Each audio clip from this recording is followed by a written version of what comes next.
Assalamualaikum warahmatullahi wabarakatuh.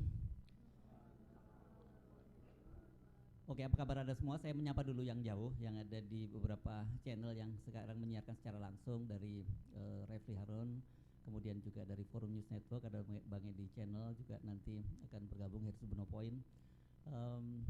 Selamat datang juga buat teman-teman semua ini dari berbagai kampus. Saya kalau lihat dari jaketnya, ini ada warna hijau, kuning, biru, tapi sudah cukup merah juga ada. Wah, ini kayak warna jaket kontestan pemilu ya. Tetapi saya berharapkan bahwa kalau mahasiswa ini tidak terpecah-pecah dalam koalisi yang berbeda-beda, apalagi saling bermusuhan ya. Oke, saya coba lihat kampus yang daftar ini ya. Di sini ada kampus dari ini. Oh, saya sapa pembicara dulu. Ada Bisma Ridho Pambudi. Panggilannya apa ini? Bisma, ini dari ITB ya.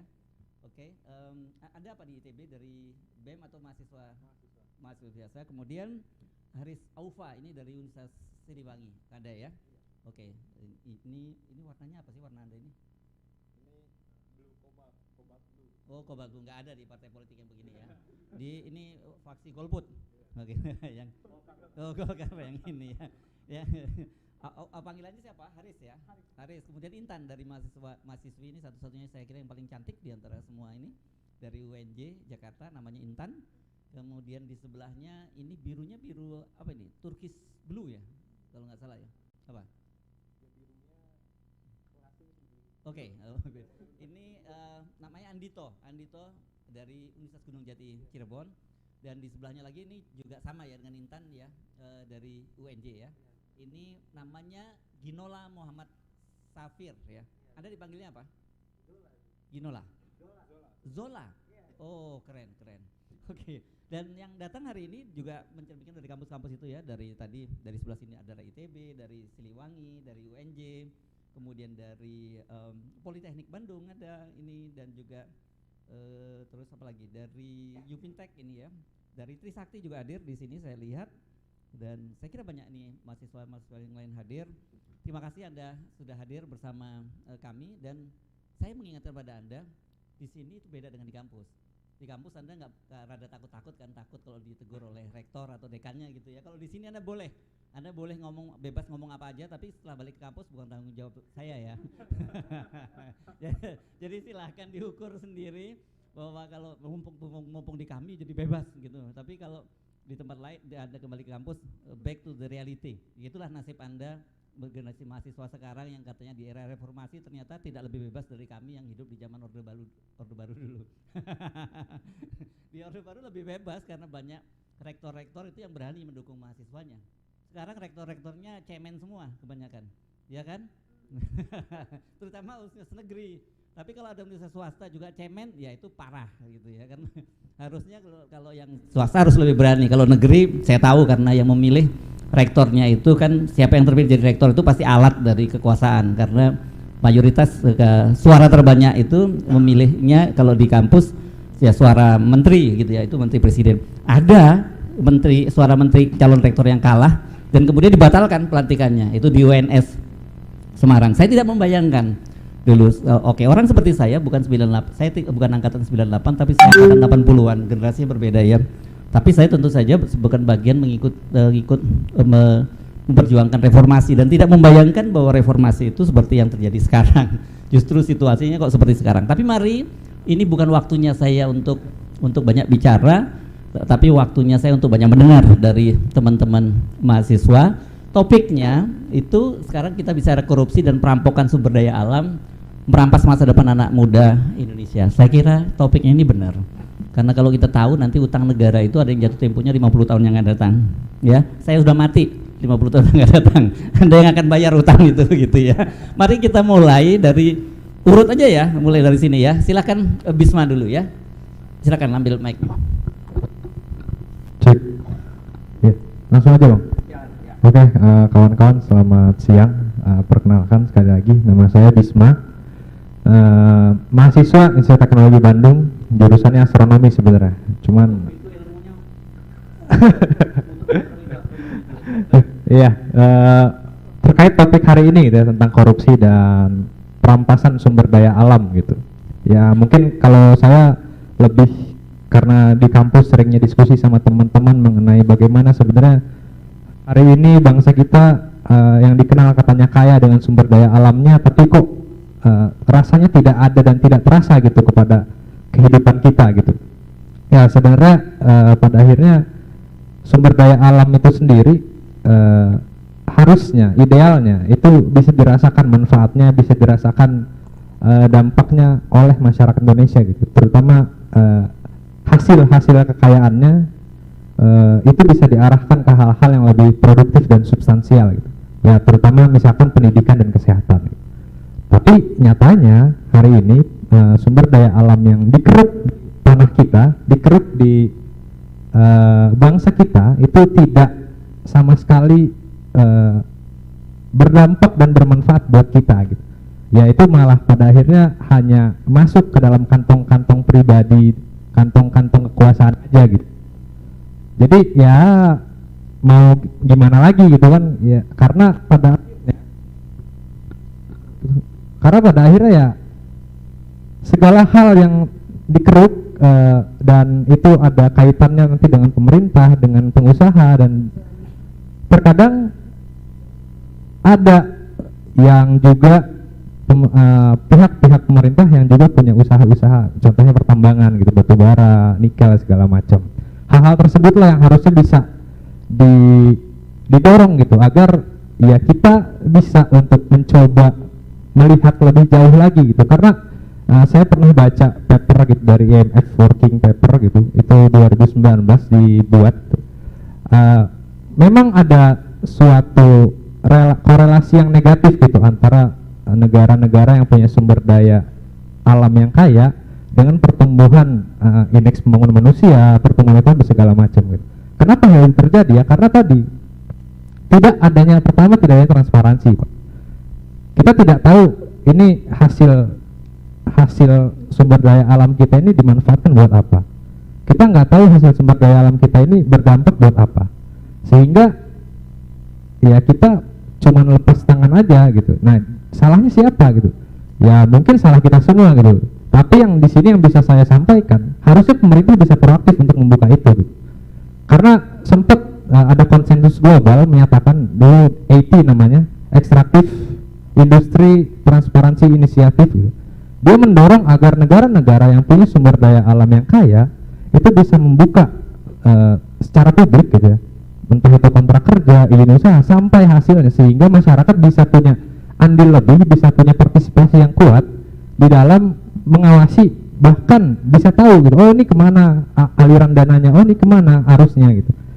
Dan disitulah harusnya ada peran proaktif dari pemerintah, dan masyarakat tuh harusnya bisa untuk mencoba melihat itu gitu. Ya sebenarnya Indonesia udah ada, Pak, kita udah bisa gitu ke Dirjen SDM, cuman ya di lapangan nggak semudah itu gitu. Ada argumen-argumen yang oh ya ini kontraknya kan rahasia, oh ya ini nanti bisa mengganggu stabilitas perusahaan dan segala macam. Ya padahal kalau kita lihat lebih jauh kontrak-kontrak seperti itu, terus kita lihat lebih jauh laporan-laporan keuangan segala macam, itu tidak akan mengganggu stabilitas dari perusahaan itu gitu.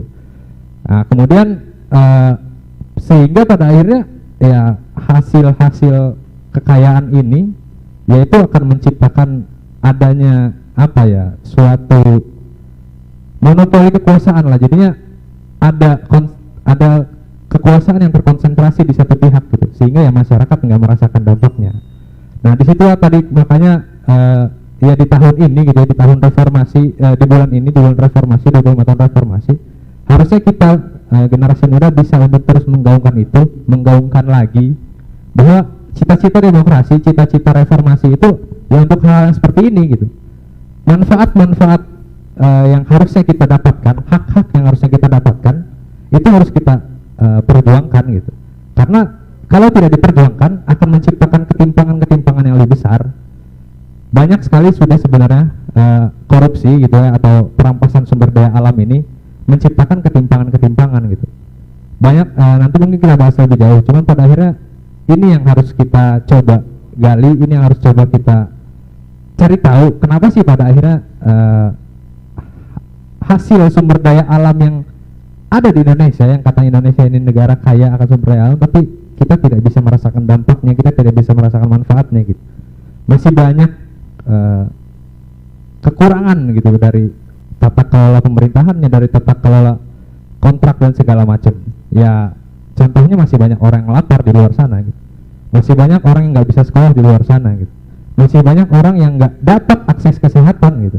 Padahal kan itu hal-hal yang harusnya dijamin oleh negara gitu, pendidikan, kesehatan dan segala macam. Mungkin itu bukan dari saya, Pak. Sedikit dulu, makasih banyak. Terima kasih Bisma. Oke, untuk tim teknis ya, tadi saya baru aja baca di chat ini kurang audionya kecil ya, kurang suaranya kurang kuat ya, tolong dibikin sedikit ya. Oke, sekarang kita giliran ke Haris Aufa ya dari Universitas Siliwangi Tasikmalaya. Silakan. Selamat siang teman-teman. Ya, perkenalkan saya Haris, mahasiswa jurusan manajemen bisnis. Untuk pembukaan Pak, mungkin teman-teman saya pengen membawa kepada aspek ekonomi terlebih dahulu. Akan coba kita bedah dari permasalahan struktur, infrastruktur, dan suprastruktur dalam perekonomian. Berdasarkan data yang saya temukan,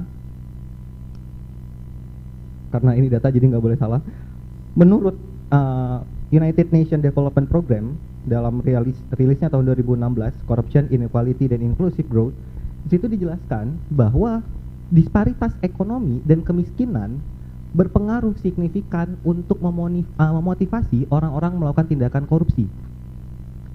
Sedangkan korupsi sendiri akhirnya menghasilkan disparitas ekonomi yang lebih besar dan juga kemiskinan. Jadi ini adalah suatu lingkaran setan sebenarnya. Yang sialnya untuk kita sadari, angka disparitas ekonomi di Indonesia cukup tinggi. Angka kemiskinan juga cukup tinggi. Nah, dalam permasalahan struktur bisa dilihat Pak bahwa di sini ada sekelompok yang berkuasa yang memiliki kekayaan jauh timpang di atas kelompok lainnya. Dalam permasalahan suprastruktur di sini akhirnya membentuk suatu kesadaran dalam masyarakat untuk sesegera mungkin menimbun kekayaan sebanyak-banyaknya untuk menyelamatkan diri dari ketidakadilan ini. Nah, dan itu menciptakan ketidakadilan yang baru. Menciptakan ketidakadilan yang baru. Jadi mungkin kalau minjam kata-katanya Freire, orang yang ditindas akhirnya menjadi penindas yang baru nantinya. Yes. Nah, ini yang menjadi suatu permasalahan dalam ekonomi kita. Karena sedari awal memang saya nggak berani terlalu banyak berbicara dengan hipotesa, tapi mungkin dari riwayat-riwayat sejarah-sejarah memang budaya koruptif ini udah ada. Saya nggak tahu apakah ini diturunkan secara genetik atau gimana, tapi ini juga berkaitan sebenarnya dengan ya kode genetik sangat mempengaruhi sebenarnya dalam cara berpikir dan lain. Gen korupsi itu ada? Bisa jadi ada, mungkin risetnya kurang ya. Kalau mungkin kita ngeriset bisa jadi ada kode genetik yang mempengaruhi korupsi. Mungkin, saya juga nggak tahu. Tapi ini berkaitan Pak. Berdasarkan rilis dari Corruption, Inequality, dan the Rule of Law. Nah, di sini dijelaskan ada budaya permisif terhadap korupsi. Permisif, yes. Permisif. Yes. Ada suatu realitas yang menyakitkan saya, mungkin akan sedikit kontroversial jika saya bicarakan. Saya beberapa waktu lalu ada kelompok mahasiswa yang menyambut koruptor keluar dari lapas. Ya. Ini menandakan adanya budaya permisif terhadap koruptor. Terserah apapun motif di belakang sana, secara zahir saya melihat di sini kita ada sekelompok yang menilai ada kebenaran dari dia. Bukan hanya disambut, setelah itu dia warawiri talk show di televisi, diwawancara oleh wartawan dan sebagainya gitu. Saya bilang nih siapa yang gila nih ya kira-kira. Iya, kalaupun memang akhirnya kebenaran itu ada di tangan Tuhan, saya serahkan di hari akhir. Tapi yang saya ngelihat hari ini adalah selain hukuman pidana, hukuman sosial itu juga perlu ada. Yes. Sehingga jadi nggak ada lagi budaya permisif. Nah, ini mungkin sedikit pengantar awal bagaimana kacaunya budaya korupsi kita yang kita nanti akan bahas lebih lanjut, dan teman-teman saya yakin banyak juga ingin diutarakan tentang bagaimana dampak dari korupsi ini terhadap masa depan generasi muda. Ya. Mungkin sekian dulu. Oke, tapi saya tanya dulu nih, aku jujur. Ada yang kalau bikin kegiatan-kegiatan di kampus di korupsi juga nggak? Di kecil-kecilan? Udah nggak usah dijawab ya. Nanti kebetulan saya nggak aktif di kampus jadi enggak Pak. Nanti buka aib ya. Oke, mari kita lanjutkan dengan Intan ya. Silakan Intan.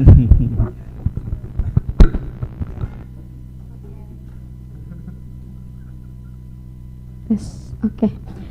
Selamat siang semua teman-teman. Perkenalkan saya Intan dari mahasiswa Universitas Negeri Jakarta. Tadi pembahasannya cukup menarik ya tentang yang dibahas Aris juga, bagaimana korupsi yang nantinya itu akan berdampak pada generasi kita saat ini. Berbicara tentang cita-cita reformasi sendiri itu sebenarnya tujuannya itu untuk pembangunan berkelanjutan di segala bidang, baik ekonomi, politik, sosial, budaya. Nah, ketika kita berbicara tentang lingkungan itu pasti mencangkupnya sangat luas sekali kan Pak.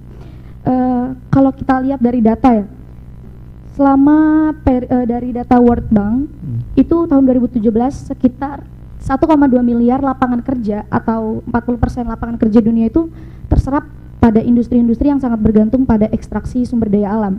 Sedangkan sumber daya alam negara kita ini kan sebenarnya sangat kaya kan. Akan tetapi kalau kita lihat dari praktik korupsi sebenarnya itu sumber daya alam itu dikuasai oleh kepentingan oligarki politik atau elit-elit politik. Dari data yang saya baca, ini nggak apa-apa ya sebut merek? Nggak apa-apa, silakan. Agak ngeri gitu. Dari data yang saya baca gitu, nggak mungkin sih. Sebenarnya benar bahwa banyak perusahaan-perusahaan yang mendominasi sektor-sektor dan mengeksploitasi sumber daya alam. Contohnya Sinarmas Group. Oke. Itu paling banyak di pertambangan nikel, batubara gitu kan. Terus perhutanan kita, bahkan perizinan daripada hutan yang dibangun untuk sawit itu jauh daripada reformasi sebelumnya. Karena sebelumnya itu kita kalau lihat pada zaman Orde Soeharto gitu, kalau saya salah mohon dimaafkan, kalau dari data yang saya baca itu meningkat sekarang ini dibanding pada tahun reformasi pada runtuhnya Orde Baru. Kemudian jika kita mengacu pada pasal 28H ya, ayat 1 Undang-Undang Dasar 1945, konstitusi negara kita sendiri, dasarnya setiap orang berhak untuk hidup sejahtera lahir batin, bertempat tinggal dan mendapatkan lingkungan hidup yang baik dan sehat serta berhak memperoleh pelayanan kesehatan. Jika kita lihat lagi pada pasal 33 ayat 3 itu di Undang-Undang Dasar, segala sumber daya alam yang terkandung di dalamnya itu dikuasai oleh negara dan dipergunakan oleh kesejahteraan rakyat kan. Tapi kesejahteraannya di mana? Gitu. Dan demokrasi itu yang harus dipertanyakan karena dari demokrasi ini tuh kenapa bisa sumber daya alamnya itu dikuasai dan didominasi oleh kepentingan kelompok. Kalau menurut saya yang dari saya baca adalah karena biaya pemilu yang mahal Pak, salah satunya. Biaya pemilu yang mahal ini tuh nantinya akan membuat kandidat-kandidat itu membeli suara dengan uang. Kemudian sarana TPS-nya juga maksudnya kayak dia ngajak semua orang itu dengan uang, maksudnya kayak milihnya itu dengan ekonomi gitu. Sedangkan daripada pemilu yang biaya pemilu yang tinggi ini, maka korupsi itu semakin marak. Padahal reformasi kita ini sendiri tuntutannya apa? Pemberantasan KKN kan. Jadi di mana letak demokrasi kita saat ini? Dan sepertinya kalau yang dari saya lihat ya, di sumber daya alam yang terkuras habis, dieksploitasi, dirampok dan seperti tema kita pada saat ini gitu. Lalu di mana bekal kita kepada generasi Z gitu untuk meneruskan pembangunan berkelanjutan atau sustainability? Di mana gitu? Apakah kita tidak diberikan pewarisan karena dikuras habis? Mungkin itu sih yang jadi pertanyaan dan harus kita diskusikan dengan baik untuk bekal kita nanti. Mungkin segitu dulu Pak. Oke, terima kasih. Oh, ini luar biasa ya, mahasiswa pakai data semua ya. Tapi tadi kan ada pertanyaan, boleh nggak disampaikan? Saya kan tadi udah bilang bahwa Anda bebas ngomong di sini. Tapi setelah keluar dari sini dan balik ke kampus itu tanggung jawab Anda sendiri. Ya. Oke, silakan Andito. Ya.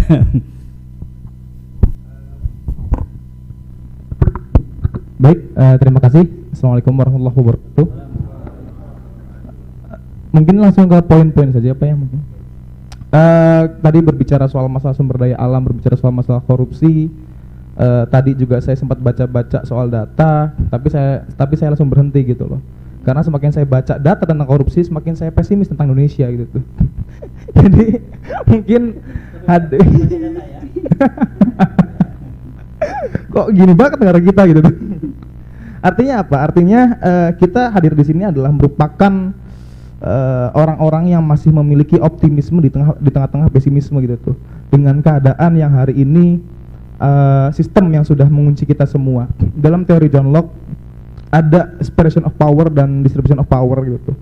tentang pembagian kekuasaan antara legislatif, eksekutif dan yudikatif gitu tuh. Separation of power, dia membagi antar lembaga ini memiliki tupoksinya masing-masing untuk saling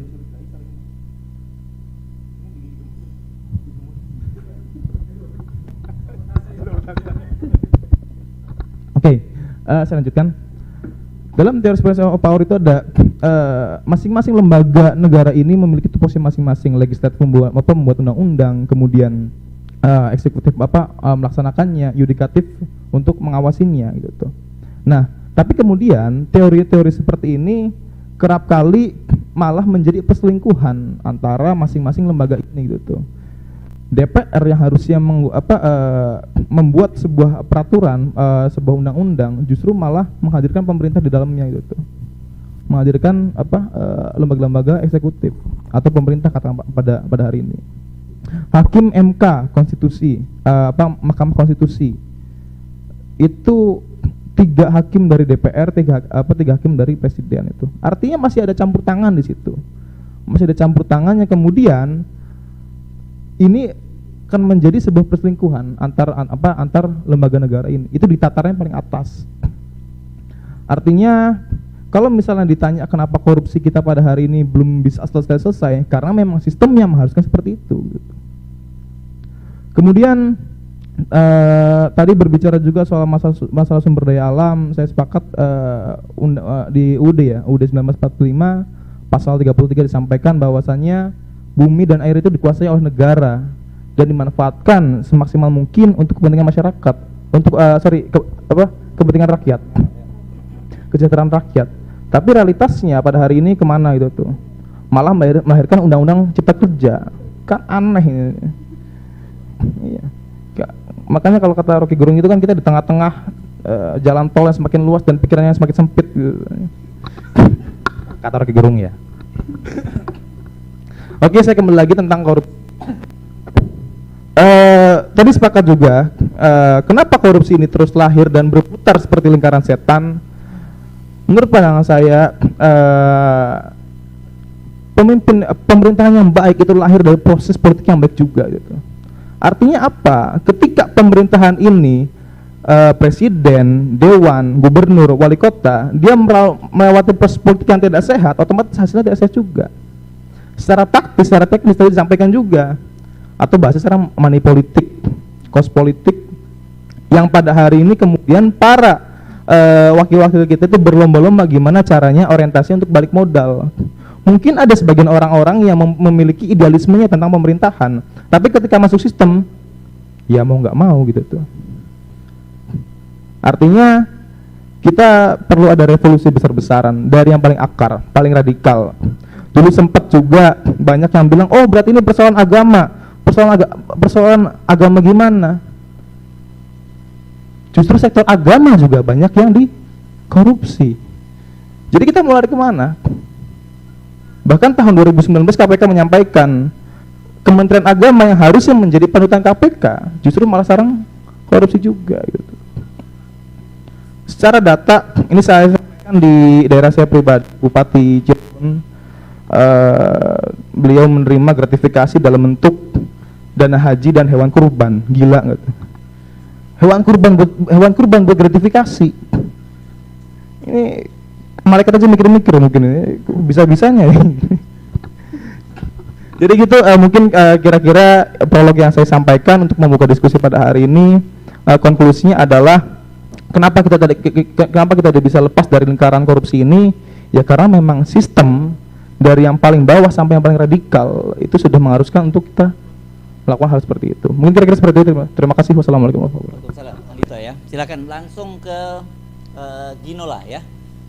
Ini kelihatannya ada nama-nama Italinya ya, Ginola. Ya, halo. Perkenalkan nama gue Ginola, dipanggil Zola. Selamat siang semua.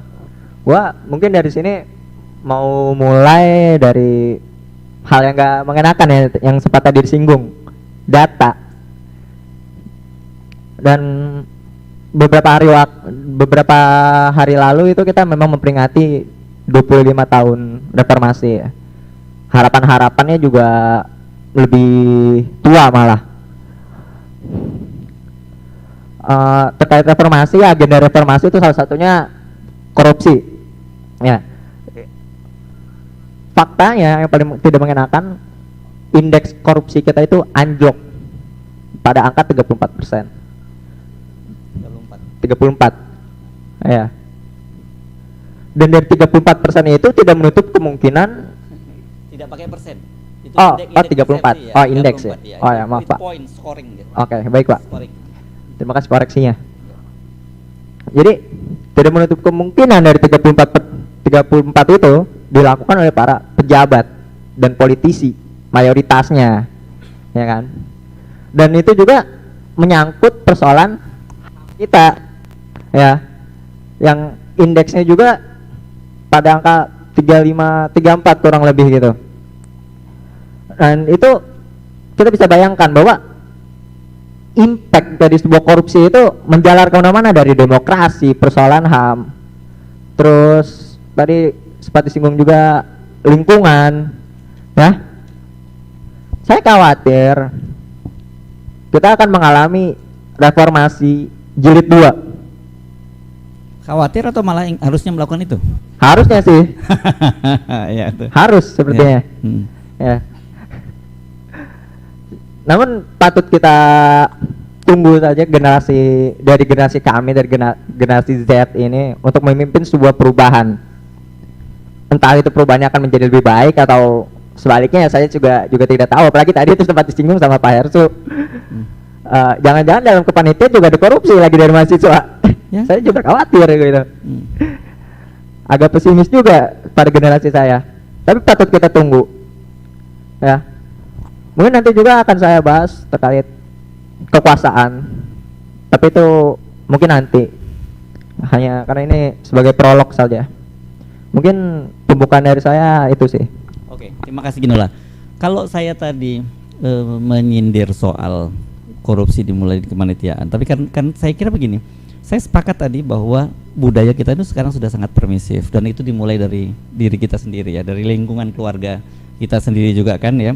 Kan anak-anaknya kan tahu bapaknya pegawai negeri gitu ya. Kok dia menikmati harta yang mewah dan dia tidak merasa bersalah.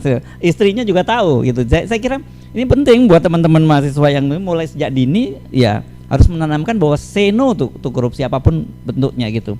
Saya kemudian Bung Edi dan sebagainya itu di media, itu juga di media juga dikenal ada, meskipun itu bukan korupsi misalnya seperti budaya amplop dan sebagainya di wartawan, saya mesti ngomong terbuka begitu, dan kami menyatakan tidak pada itu sejak awal harus ada penyikapan semacam itu, dan mahasiswa harusnya memulai semacam itu gitu ya. Sorry tadi saya janjinya mau ngomongin sedikit aja tapi mau dengar, tapi menurut saya ini penting untuk kita tegaskan dari sejak awal gitu. Nanti teman-teman yang hadir bisa ikut bergabung di sini ya kalau ada yang mau disampaikan. Tapi saya mau pertanyaannya kan gini, tadi Anda kan sudah memaparkan berbagai persoalan-persoalan gitu.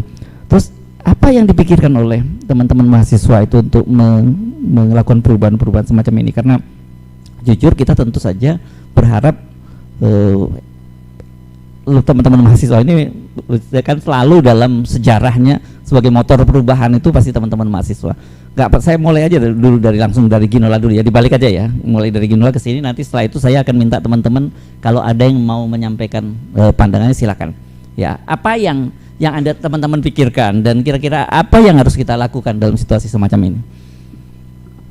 Ya, mungkin apa yang harus kita lakukan ya, apalagi sebagai kaum intelektual ya, dan kita tuh sebagai mahasiswa itu diibaratkan dari posisi sosial itu kita kelas menengah gitu, apalagi mahasiswa gitu, maha. Nah kita tuh apa yang harus dilakukan, kita pertama itu harus menerapkan budaya intelektual atau intellectual culture. Nah intellectual culture itu dibangun mulai dari membaca data-data dan sebagainya, lalu menulis. Selain menulis, berdiskusi, lalu baru melakukan meneliti, research. Tapi memang tidak bisa dipukul rata ya kalau banyak memang yang malas membaca. Jika memang malas membaca, saran saya itu bisa berdiskusi.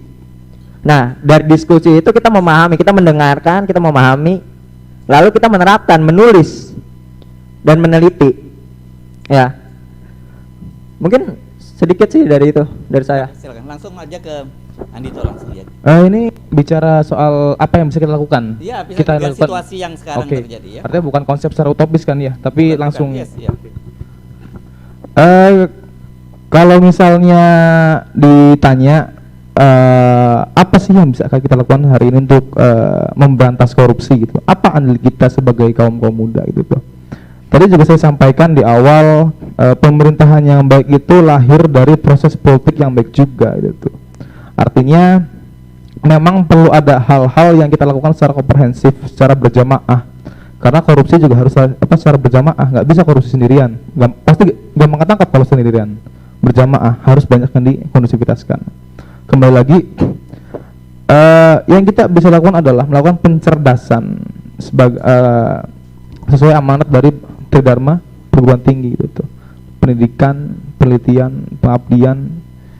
Nah, kita harus bisa memberikan pendidikan secara komprehensif pada seluruh masyarakat dengan hal-hal yang bersifat langsung gitu.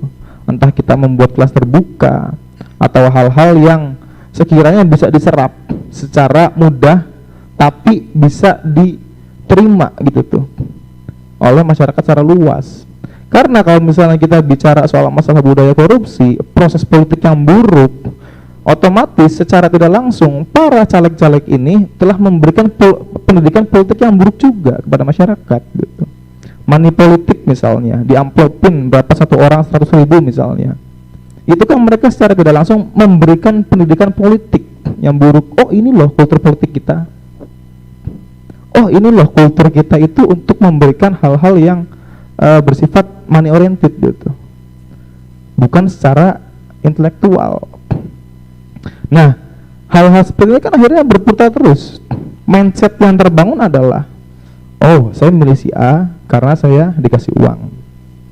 Ini kan proses politik yang buruk. Nah, caranya seperti apa?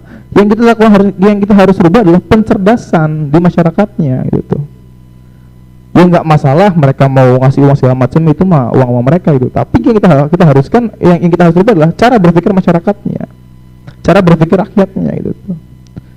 Untuk instrumennya, untuk variabelnya, ya bisa kita bangun kelas-kelas jalanan atau hal-hal yang bisa memberikan pendidikan kepada mereka gitu. Kita jelaskan bahwasanya pemimpin ini seperti ini loh harusnya loh.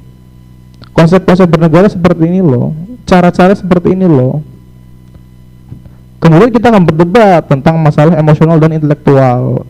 Nggak apa-apa saya ambil itu saja karena dia kenal dan lain-lain. Tapi secara intelektual kapasitas tidak mumpuni kan. Nah, ini yang saya rasa perlu didorong gitu. Kalau misalnya ditanya, capek ngerubah sekian juta orang, ya saya rasa hal yang kita lakukan walaupun kecil itu lebih berguna dibanding tidak melakukan apapun gitu. Kita jangan melihat jumlah kuantiti mangsa kita sekian 200 juta kurang lebih ya, atau dengan kemudian dengan kita yang bisa hanya menghimpun beberapa orang gitu. Karena perubahan besar lahir dari perubahan-perubahan kecil dan kemenangan besar lahir dari kemenangan-kemenangan kecil. Kira-kira seperti itu, Pak. Terima kasih. Oke, terima kasih. Langsung saja ke Intan. Oke. Jika kita berbicara tentang bagaimana sih hal yang harus kita lakukan terkait lingkungan saat ini gitu, pada kondisi saat ini gitu, apa yang harus kita lakukan?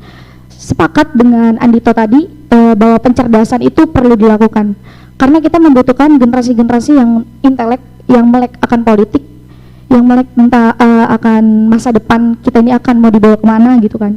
Karena sepakat juga setuju bahwa rekrutmen daripada politik kita juga sangat buruk ya, dimana kita juga sadar bahwa dan melihat bahwa pendidikan politik kita itu cenderung lebih ke money politik yang tadi udah disinggung juga.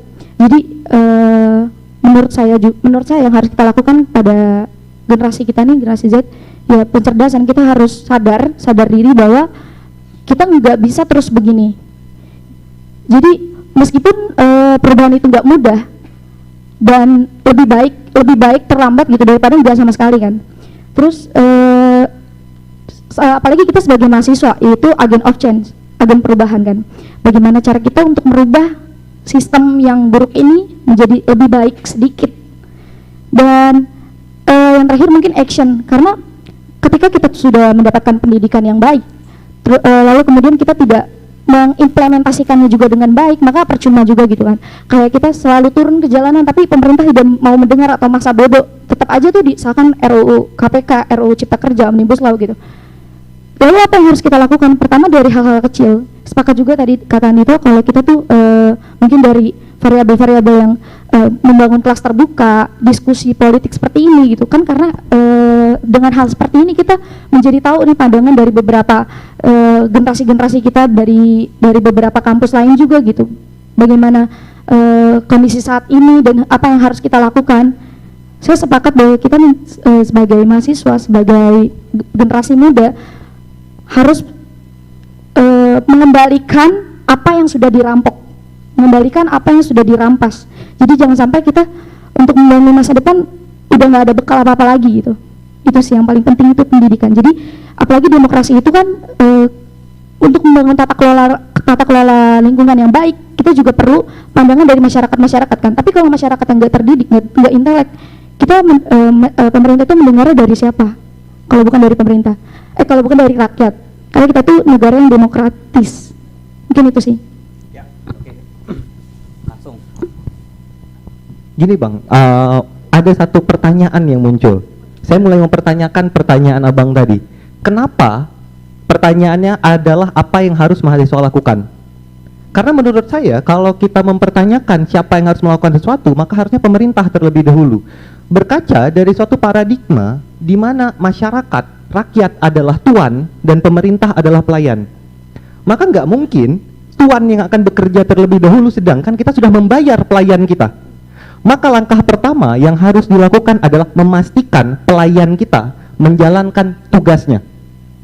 Dengan cara apa? Sangat banyak caranya. Salah satu cara yang paling efektif untuk memastikan pelayan kita ini bekerja dengan seharusnya dengan menekan atau yang memberikan ancaman. Sejarah membuktikan semakin besar ancaman yang diberikan, maka pelayan kita akan semakin tunduk dengan tuannya dalam segala aspek. Itu. Tapi kalau mau menjawab apa yang mahasiswa bisa lakukan, pertama mungkin teman-teman saya sudah banyak menjawab mengenai bukan tentang bukan yang akan lakukan apa tadi pertanyaan, bukan yang akan dilakukan, bukan yang bisa dilakukan, yang harus yang akan dilakukan. Yang akan dilakukan. Kalau bisa itu iya. bisa. Nah, itu yang harusnya yang akan dilakukan, harusnya itu pertama jelas memastikan pelayan kita bekerja dengan baik. Untuk memastikan ini berkaitan dengan yang disampaikan oleh teman-teman, bagaimana proses politik kita harus bersih. Memastikan proses politik bersih ini dengan membedah permasalahannya. Saya merasa bahwa pemerintahan kita diisi bukan oleh pemikir, tapi oleh pedagang. Kenapa? Karena mereka menggunakan perspektif balik modal. Berapa banyak duit yang saya keluarkan, berapa banyak yang harus saya ambil lagi. Para pemikir harusnya tidak berpikiran demikian. Maka kita harus bisa mengeksklusi atau meminggirkan siapapun yang tidak memiliki watak menjadi seorang pemikir. Siapapun itu. Sekalipun akhirnya kita tidak memberikan suara ke siapapun. Setidaknya kita tidak mengambil andil dalam memberikan orang yang zalim berkuasa. Itu poin yang kedua, Bang.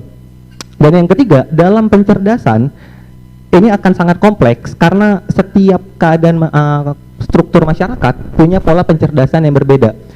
Tapi saat kita menganalisa memakai sistem kelas, maka kelas yang paling layak untuk dicerdaskan adalah mahasiswa itu sendiri. Maka kita harus menjamin mahasiswa itu memiliki secara kuantitas, pertama, itu secara mayoritas memiliki kesadaran kritis. Bagaimanapun caranya. Lagi-lagi bisa didukung oleh teman-teman yang aktif di internal mahasiswa, tapi sialnya pihak kampus tidak mendukung ini yang kayak Abang sampaikan di awal. Jadi langkah kita pasti akan tertatih-tatih. Pencerdasan bisa kita mulai dengan fokus membangun sense of crisis sehingga muncul pertanyaan dari mahasiswa kenapa keadaan tidak baik-baik saja. Nah, itu beberapa yang akan dilakukan, Bang. Terima kasih. Cek. Ya sederhana Bang kalau saya. Kalau saya mah meminta pemerintah untuk tidak sibuk sowan-sowan kesana kemari aja gitu. Pemerintah. Nah, ya, parpol pemerintah atau siapapun, tapi lebih fokus ke gimana sih masa depan bangsa gitu. lebih ke menyusun kerangka pembangunan jangka panjang gitu. Ya kalau pada akhirnya hari ini cuman sibuk untuk nanti siapa yang nerusin, nanti siapa yang mengestafetkan kekuasaan, ya nggak bakal ada yang berubah gitu. Coba bayangkan mereka menyusun, memikirkan, 10 tahun ke depan bangsa Indonesia mau kayak gimana sih? 50 tahun ke depan nanti bangsa kita mau jadi seperti apa gitu. Jangan cuma hanya ngomong kosong 2045 generasi emas, segala macam bonus demografi, tapi tidak disiapkan dari sekarang, Bang. Bayangkan di paper-paper, di data-data udah banyak disebutkan, banyak sekali cara-cara untuk mengelola tadi dengan tema kita gitu, sumber daya alam. Ada saya pernah baca itu kerangka kebijakan fiskal untuk bagaimana cara kita bisa mengatur penggunaan sumber daya alam. Ada namanya PIH, permanent income hipotesa, dan bird enhance gitu. Itu pola bagaimana cara agar gimana kita batas-batas kita untuk menggunakan sumber daya alam dan seberapa besar kita menyimpannya untuk generasi mendatang. Nah, pertanyaan saya, apakah pemerintah hari ini memikirkan itu gitu? Tadi udah dijawab sama Gibung gitu. Ya kayaknya orang-orang dalam sana bukan pemikir tapi pedagang gitu. Jadi ya udah habisin aja lah semua gitu. Nggak ada warisan buat kita kalau kata Pak Intan tadi. Nah, jadi apa yang harus kita lakukan? Apa yang bisa kita lakukan? Ya kita menuntut kita kembali gitu. Karena masa depan nanti ya 15-20 tahun ke depan kita ini yang bakal menjadi penggerak bangsa ini, kita yang bakal memimpin bangsa ini. Kalau pada akhir nanti sumber daya alam sudah habis, kekayaan bangsa Indonesia sudah habis, ya menunggu waktu aja sebenarnya bangsa kita hancur gitu. Menunggu waktu aja negara kita udah nggak punya apa-apa. Bayangkan hari ini sumber daya alam, kekayaan alam sudah dikeruk habis, tapi tidak ada lagi investasi jangka panjang yang dilakukan gitu. Pendidikan nggak ada, kesehatan carut marut, ya mau gimana masa depan nanti gitu. Gitu aja kalau dari saya mah. Kita beri applause untuk 5 rekan kita ini ya. Oke, saya sekarang beri kesempatan buat teman-teman yang mau menyampaikan pertanyaan, boleh mau menyatakan pendapatnya tentang situasi yang berkaitan dengan topik hari ini, silakan. Ada yang mau? Ya silakan. Dibantu ya, dibantu ya. Oke. Silakan di oke. Anda sebutin namanya dan dari mana ya? Ya baik, terima kasih. Assalamualaikum warahmatullahi wabarakatuh. Perkenalkan, saya Fadil dari Universitas Subteknik Indonesia. Langsung aja, tadi saya mengutip dari Bung Andito gitu. Pemerintahan yang baik lahir daripada proses politik yang baik, gitu kan? Artinya dengan kondisi pemerintahan yang sekarang, yang tadi teman-teman yang di depan sampaikan, pemerintahan sekarang faktanya nggak ada baik-baiknya begitu. Ya, teman-teman lihat nggak ada pujian kan sama sekali dari awal kita diskusi, ya kan? Artinya ada masalah di situ. Apakah dari sistem pemerintahan yang kita anut, yaitu demokrasi, atau dari birokratnya itu sendiri? Artinya, apakah kita harus mengganti sistem pemerintahan kita, atau ya bahasa kasarnya gantilah pemerintah yang sekarang, birokrat yang sekarang begitu. Mungkin teman-teman pendapatnya terkait hal itu. Terima kasih. Ya, assalamualaikum warahmatullahi wabarakatuh. Oke, ini pertanyaan ya. Silakan yang lain. Ada? Oke, silakan. Wah, di sini lagi.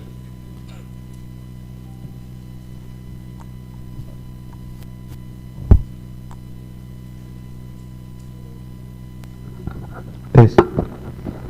Assalamualaikum warahmatullahi wabarakatuh. Nama saya Kumara Arsenio Sugara dari Universitas Subteknik Indonesia. Karena hari ini teman-teman mahasiswa punya ketertarikan jika bicara aksi sosial seperti donasi, gemar mengglorifikasi aksi-aksi humanisme, tapi kenapa jika pengabdian masyarakat juga diartikan sebuah keberpihakan pada rakyat? Kenapa sedikit sekali yang mau melawan kebijakan yang tidak berpihak kepada rakyat? Ya, pertanyaannya, bagaimana teman-teman mengartikan salah satu tridharma perguruan tinggi tentang pengabdian masyarakat? Ya, sekian, terima kasih. Oke. Ada yang lain? Oke, silakan nih. Wanita dulu ya. Ini, tolong. Ini depan sini. Sebelumnya perkenalkan, nama saya Nadia dari Universitas Negeri Jakarta. Saya cuma mau menambahkan tadi kan membahas mengenai pendidikan terhadap rakyat, pendidikan politik. saya rasa akar dari korupsi ini sendiri memang bukan hanya pendidikan politik, tapi pendidikan secara umum, pendidikan formal kita yang memang sebenarnya kalau ditelisik dari sistemnya, bahkan strukturnya itu lebih berantakan lagi daripada politiknya. Kurikulumnya, bahkan sampai kualitas SDM gurunya saja itu sangat menyedihkan. Makanya saya cuma mau menambahkan bahwa 100 tahun emas Indonesia itu kan juga merayakan bonus demografi Indonesia, tapi memang nyatanya tidak terlihat sedikit pun ada partisipasi pemerintah untuk memanfaatkan atau bahkan meningkatkan kualitas SDM melalui angka bonus demografi yang meningkat ini. Jadi menurut saya kalau kita ingin berantas korupsi itu, kita harus meningkatkan dan membersihkan sistem pendidikan di Indonesia secara umum, secara formal, dan itu benar-benar harus dari akarnya, karena pendidikan sendiri itu kan merupakan akar pembangunan suatu negara. Gitu, sekian dari saya. Yes, oke. Tadi Terima siapa? kasih. Yang lain? Oke. Di belakang ya.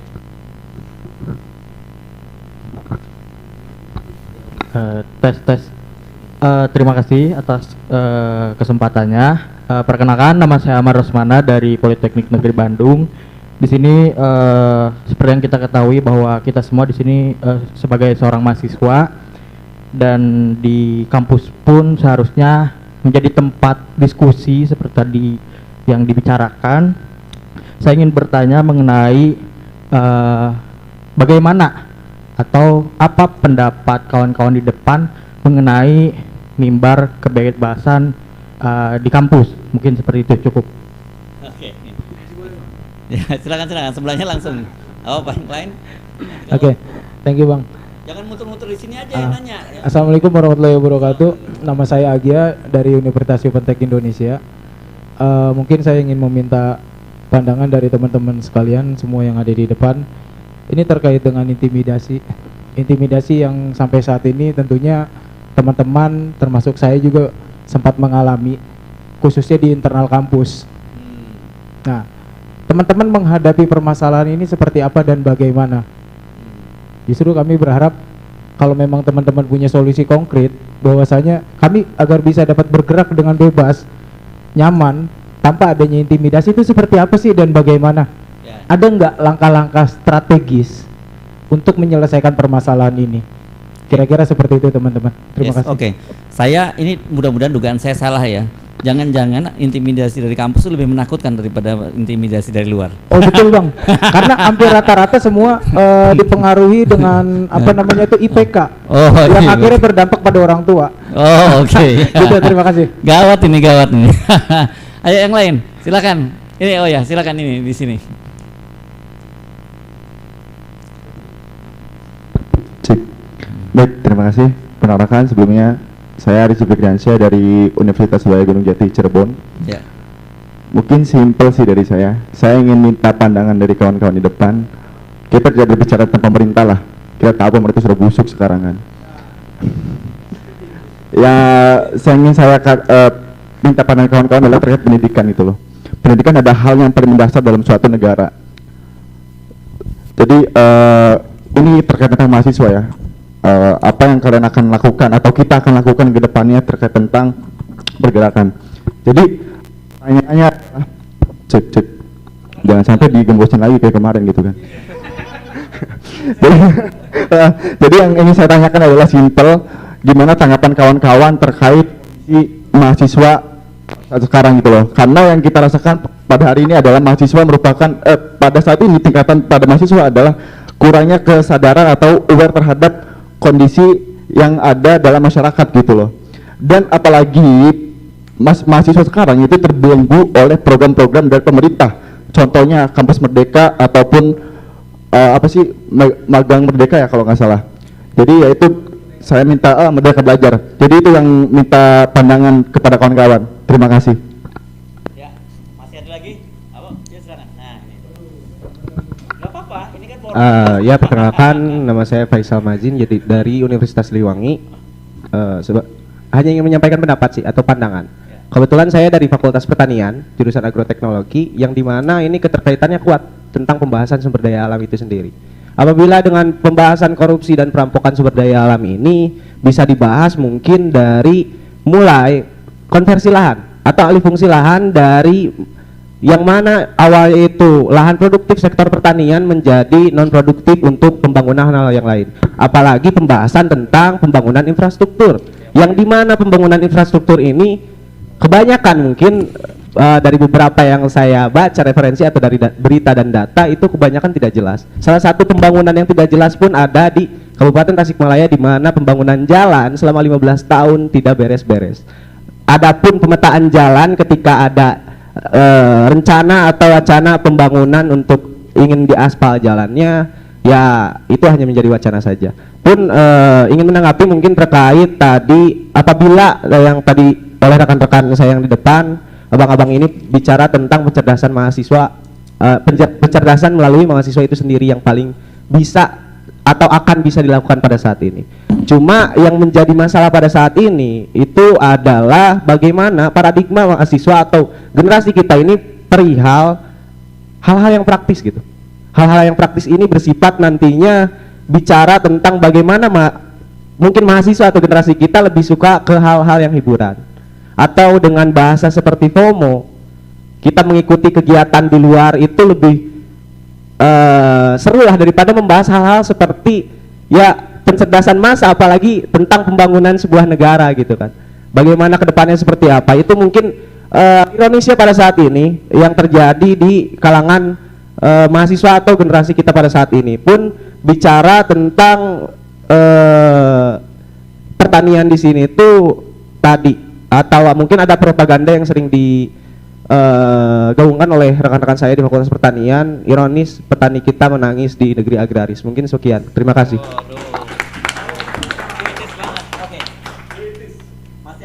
Ada yang menambahkan? Oh ini ada, silakan. Ayo. Ini jaket kotak-kotak, jaket apa ini? Saya mahasiswa juga, kebetulan nggak pakai jas. Ini rekan saya dari Unsil. Baik, salam rekan-rekan sekalian. Saya Muhammad Gediansa Gerniwan dari Universitas Siliwangi. Nah, sebetulnya saya di sini akan pertama coba menanggapi apa yang dipaparkan oleh rekan-rekan sekalian memberikan pandangan, dan yang kedua saya ingin mengajukan pertanyaan kepada rekan-rekan sekalian. Nah, tadi kan kita sempat membahas mengenai korupsi dan perampokan sumber daya alam. Nah, apa yang dikatakan ataupun dikemukakan oleh rekan-rekan sekalian ini pun sebetulnya diafirmasi juga, yang dimana saya pribadi mengutip data kajian yang dikaji oleh Greenpeace dan juga Indef, bahwasannya terjadi yang namanya kapitalisme kroni. Ini tuh kapitalisme kroni ini tuh bisa dikatakan sebagai adanya pihak-pihak yang menjadi kaya karena hubungan mereka dengan para penguasa, yang dimana ini pun sebetulnya akibat ataupun akibat dari suatu hadirnya regulasi-regulasi yang dihadirkan enggak berdasarkan kepentingan rakyat tapi kepentingan bisnis usaha. Dan ketika telah dikaji lagi, pemerintah pun sebetulnya melakukan demikian tuh dalam rangka untuk mengeluarkan Indonesia dari zona nyamannya, yaitu middle income trap, sehingga mereka berpendapat bahwasannya untuk bisa mengeluarkan Indonesia dari zona middle income trap tersebut, maka dari itu perlu adanya penggalakan pembangunan ataupun bahkan pertumbuhan ekonomi yang perlu dicapai. Kalau gak salah tadi saya pribadi membacanya itu di angka 6% itu sendiri, yang bahkan ini pun telah dirumuskan dalam rencana pembangunan jangka menengah pemerintah tahun 2005 sampai tahun 2024, yang dimana ini merupakan tahap ataupun fase terakhir daripada rencana pembangunan pemerintah yang jangka panjangnya. Di sana dikemukakan bahwasannya targetan dari pertumbuhan ekonomi itu di angka sekitar pencapaiannya itu sekitar 6%, yang ketika dihitung itu memakan kurang lebih 8.000 triliunan lah, yang di sana tuh pemerintah ataupun bahkan BUMN itu sendiri pun hanya bisa mengisi sekitar 8-10% dari perhitungan pencapaian pertumbuhan ekonomi yang hendak dilakukan. Maka dari itu pemerintah sedang berupaya menggalakkan yang namanya foreign direct investment ataupun penanaman modal asing. Nah, itu yang pertama. Yang kedua, sebetulnya sepertinya enggak hanya di Indonesia sendiri ataupun bahkan ada beberapa negara lain yang memandang bahwasannya kemajuan suatu negara itu dipandang melalui pendekatan ekonomi neoklasik. Kemajuan negara itu diukur dari pertumbuhan ekonominya, yaitu melalui PDB. Terus juga ada dogma yang menarik dalam ekonomi neoklasik ini, berpandangan bahwasanya regulasi itu adalah penghambat. Dan ketika telah dikaji lagi, pemerintah memerlukan dana yang katakanlah besar, setelah dihitung-hitung ternyata ladang cuannya itu adalah di aktivitas ekonomi yang ekstraktif ataupun aktivitas ekonomi primer, pertanian, pertambangan, perkebunan. Ini lebih kepada sumber daya alam lagi, sehingga hal ini pun menimbulkan kayak pola-pola bahwasanya itu, oh ini ladang yang cuan, oh ini misalnya cara untuk bisa meningkatkan pendanaan, maka dari itu terjadilah yang namanya eksploitasi terhadap lingkungan. Dan bahkan dalam RPJMN itu tuh sudah ditargetkan bahwasannya undang-undang cipta kerja itu perlu diloloskan seperti itu. Maka dari itu kalau misalkan kembali lagi kepada anggapan saya pribadi, kayaknya pandangan daripada presiden yang memandang bahwasannya ada keterdesakan untuk bisa mengeluarkan perpu, saya rasa itu nggak masuk akal. Itu hanya sebatas menyembunyikan narasi ataupun argumen bahwasannya sebetulnya Indonesia tuh butuh dana, yang dimana pembangunan digalakan pun nggak berorientasi terhadap alam, eksploitatif. Terlebih lagi sebetulnya ini pun kontradiktif dengan program daripada pemerintah yang menggalakkan yang namanya green economy. Green economy itu selaras dengan apa yang disampaikan oleh rekan-rekan di depan kita sebetulnya, yaitu aktivitas ekonomi yang pertama low carbon, kedua bersifat inklusif terhadap sosial, dan yang ketiga berkelanjutan kepada masyarakat. Ataupun bahkan ketika pembangunan yang dilakukan dalam green economy itu berdasarkan pendanaan yang bisa disebut green investment. Jadi investasi yang benar-benar hijau, yang benar-benar memerhatikan proyek keramahan daripada lingkungan itu sendiri, yang dimana investasi tersebut itu diorientasikan terhadap prinsip ESG, environmental, social, and governance, tata kelola lingkungannya seperti apa supaya lebih baik, dapat kepada sosial masyarakatnya seperti apa, begitupun tata kelolanya. Nah, namun kembali lagi kepada apa yang kita telah bahas, timbullah pertanyaan. Bicara masalah aktivitas ekonomi, berarti kita bicara masalah adanya kebutuhan yang perlu dipenuhi. Sedangkan bicara masalah kebutuhan, sifatnya nggak terbatas. Dan sekarang, ataupun bahkan ketika kita melihat realita, bahwasanya ketika hendak melakukan pembangunan, kita pasti menempatkan sumber daya alam itu sebagai bahan mentah. Yang bahkan sepertinya mustahil kita enggak menggunakan sumber daya alam untuk memenuhi kebutuhan kita. Maka dari itu, pembangunan seperti apa menurut misalkan pandangan rekan-rekan sekalian yang istilahnya tuh ini alam digunakan tapi bisa disebut bermanfaat. Karena pada dasarnya ketika kita coba memperhalus, memanfaatkan sumber daya alam, itu pada hakikatnya kita melakukan eksploitasi juga terhadap alam. Maka dari itu, batasan apa nih? Eksploitasi alam seperti apa nih yang bisa dikira wajar? Ataupun bahkan bisa dikira ini tuh benar-benar berdampak terhadap masyarakat lingkungan sekitar. Karena ya mau gak mau, lagi dan lagi ketika kita hendak memenuhi kebutuhan masyarakat, entah itu dari pembangunan dan segala macam, kita pasti memanfaatkan sumber daya alam. Maka dari itu pasti ada yang namanya eksploitasi. Maka dari itu hal apa nih yang bisa kita coba bedah supaya sifat dari pemanfaatan sumber daya alam ini tuh nggak kontradiksi, ataupun yang kita narasikan ini tuh nggak bersifat kontradiktif. Di lain pihak kita menyuarakan bahwa tuh pemerintah jangan melakukan eksploitasi terhadap sumber daya alam, sedangkan kalau misalkan kita bicara masalah faktanya, kita butuh sumber daya alam, baik itu misalkan dalam pembangunan dan lain hal. Ini pun saya pribadi memandang dalam sudut pandang ekonomi, adanya kebutuhan yang sifatnya tidak terbatas, sedangkan sumber daya yang untuk memenuhi kepuasan tersebut itu terbatas, yang salah satunya itu dari sumber daya alam itu. Itu pertanyaan pertama. Pertanyaan kedua, berkaitan dengan korupsi. Tadi rekan-rekan di depan itu sepakat bahwasannya pencerdasan itu merupakan aspek yang benar-benar vital, saya sebut itu penting gitu. Maka dari itu sebetulnya pencerdasan seperti apa yang memang bisa dihadirkan sehingga memberikan jaminan bahwasannya tindakan korupsi itu nggak akan bisa terjadi ataupun bahkan bisa direm. Karena bicara masalah korupsi ini kita akan bicara masalah sistem ataupun bahkan pihak-pihak yang terlibat, entah itu secara yang katakanlah sistemnya itu bergerak secara sistematis, terlibat juga para pemangku kebijakan, dan bahkan aktor intelektual pun ada. Jadi kalau misalkan mereka aktor intelektual dan kita menghadapi mereka dengan intelektual pula, maka dari itu apa bedanya? Maka dari itu apa yang bisa menjamin bahwasannya intelektual yang kita hadirkan, pencerdasan yang kita hadirkan itu bisa meminimalisir, bisa mengerem tindakan korupsi yang ada. Sekian.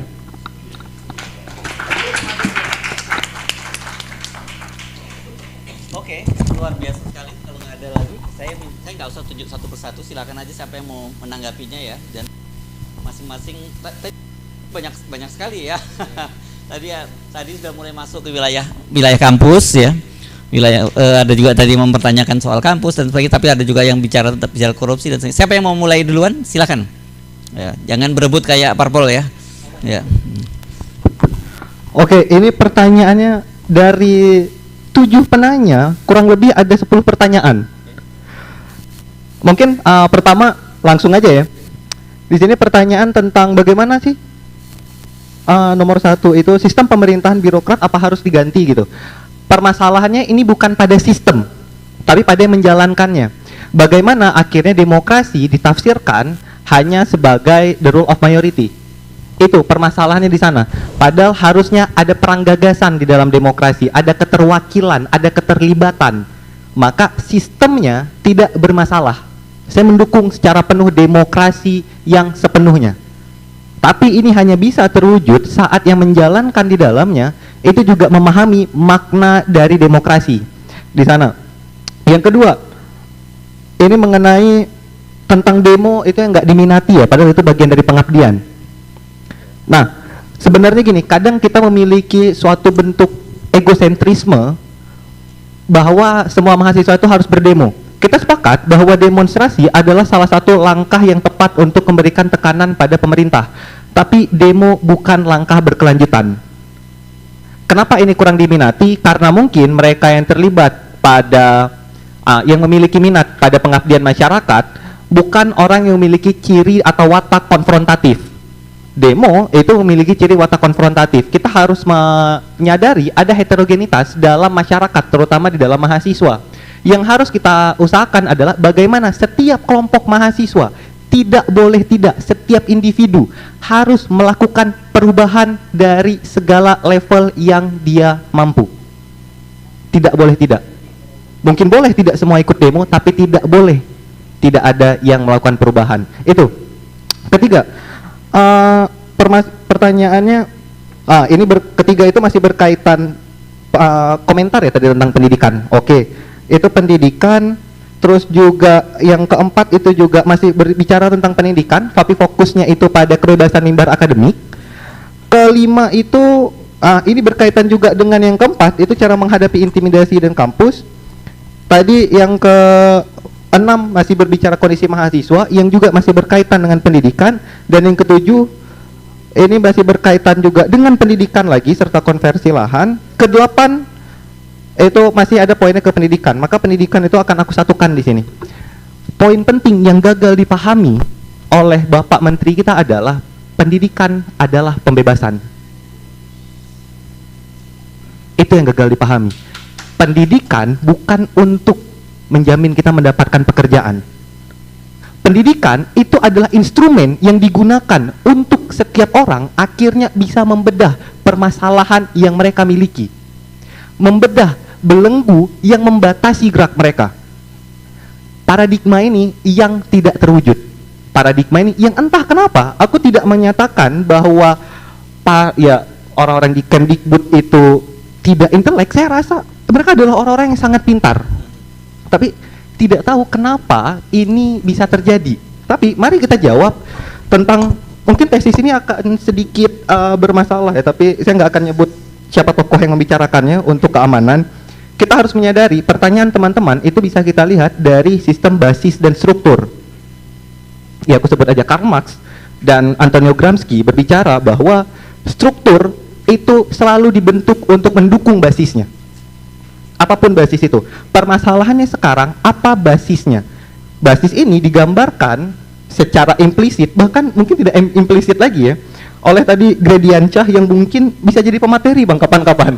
Iya, bisa kayak sekarang. Boleh juga. Nah, tentang bagaimana sistem ekonomi kita hanya berfokus pada pertumbuhan ekonomi. Saya nggak akan bicara banyak tentang bagaimana cacatnya GDP untuk menghitung pertumbuhan ekonomi. Itu juga banyak problem di sana. Tapi yang paling penting adalah ekonomi kita dihitung dari seberapa banyak duit yang berputar, bukan dari seberapa meratanya pembangunan yang ada. Di sana permasalahan, di sana muncullah disparitas ekonomi karena kelompok yang kaya bisa membelanjakan lebih banyak dan yang miskin tidak memiliki apapun untuk dibelanjakan. Kenapa? Karena aset kepemilikan terutama pada sumber daya alam yang sifatnya harus bisa dimiliki secara bersama itu hanya dimiliki oleh sekelompok orang. Saya tidak berbicara bahwa alat produksi harus dimiliki secara komunal, tapi aset-aset vital negara itu dikuasai dan diuntungkan oleh sebagian orang. Itu bagian dari paradigma pendidikan yang gagal dipahamin. Mari kita berbicara sekarang perihal korupsi, Bang. Ada data yang cukup menarik. Saya mengutip data dari ICW di sini.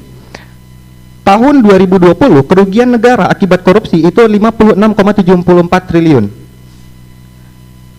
Tahun 2021 62,93 triliun. Tahun 2022 42,727 triliun. Jika kita kalkulasikan, maka di sini ada 162.387 triliun total kerugian negara dalam 3 tahun. Dalam 3 tahun itu juga total DPRI dan DPRD yang terlibat korupsi 96 orang, gubernur 3 orang, wali kota dan bupati 54 orang.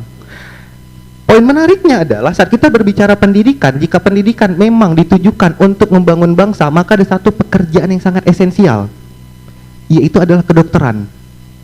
Saya bukan anak kedokteran, tapi kita harus menyadari kebutuhan esensial akan dokter. Ini juga berkaitan dengan poin pendidikan yang disampaikan oleh Teteh tadi. Jika kita berbicara bahwa pendidikan harus diperbaiki, saya tidak selalu sepakat karena organisasi saya meyakini bahwa setidaknya ada 3 instrumen yang harus bisa diperbaiki. Pertama, feeding, bagaimana kita bisa menyelamatkan orang-orang yang terlantar. Kedua, kedua healing, menjamin kesehatan mereka. Dan yang ketiga itu schooling, pendidikan. Dan sekarang ditambah menjadi empowering, pemberdayaan. 4 hal ini, pendidikan adalah salah satu dari 4 hal itu tadi. Pemberdayaan bisa dengan komunitas dan lain sebagainya. Tapi berbicara tentang pendidikan di sini adalah kebutuhan dokter itu berdasarkan data dari WHO, perbandingannya adalah 1:1000. Ini dokter secara umum, belum dokter spesialis. Sedangkan artinya di Indonesia dengan asumsi kita memiliki 270 juta penduduk, maka kita membutuhkan 270.000 dokter. Realitanya sekarang berdasarkan data dari Kemenkes sendiri baru ada 140.000 dokter. Kita defisit 130.000 dokter. Data tadi kerugian negara dalam 3 tahun 162.337 triliun tadi, jika kita kalkulasikan untuk pendidikan dokter sampai bisa menjadi dokter spesialis yang sekitar 300 juta rupiah, itu bisa menghasilkan 541.323 dokter dengan asumsi lembaga pendidikan kita mampu menampung sebanyak ini. Tapi pada realitanya akhirnya kerugian negara tidak bisa menghasilkan kedokteran. Balik langsung singkat sekarang tentang bagaimana gagalnya membangun paradigma dan sistem. Dan tadi poin terakhir, bagaimana membangun ekonomi berkelanjutan. Secara konsep sebenarnya sangat banyak yang sudah dibicarakan, bahkan di forum internasional. Pertanyaannya sekarang bukan perihal konsep, tapi kenapa itu tidak diratifikasi dan dilaksanakan oleh pemerintah kita. Jawabannya tersebar di seluruh forum. Kita bisa berbicara bagaimana membatasi karbon, kita bisa berbicara mungkin mati. Kenapa itu? Komentarnya? Tes, oke. Lanjut tadi. Bentar. Oh ya. Nah, pembatasan dari karbon misalnya. Pemerintah kita bukan fokus pada menciptakan energi baru dan terbarukan, tapi memberikan subsidi kendaraan listrik. Yang jelas ini bukan kebijakan yang tepat karena sumber energinya juga masih energi kotor. Maka lagi-lagi apa? Seperti pendidikan, paradigma yang gagal dipahami oleh pemerintah.